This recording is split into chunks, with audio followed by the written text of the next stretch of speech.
So today I want to share with you what God has given me to do when I've, fallen or um, hit a bump.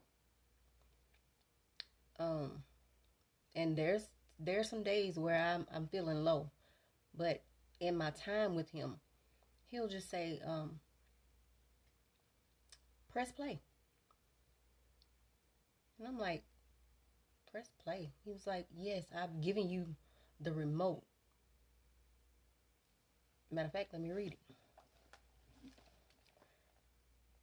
God said, I have given you the remote to operate your life to my purpose, to fit my purpose.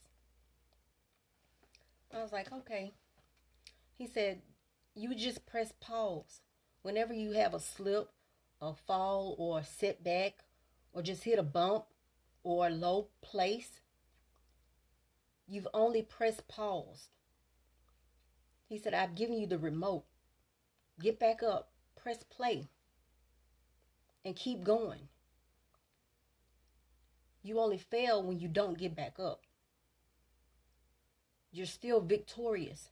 Just press play and keep moving forward.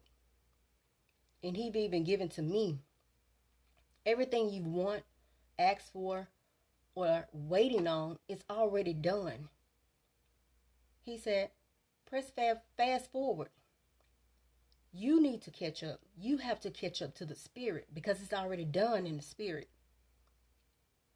He said, you have the remote. Just press play and move forward. Be blessed.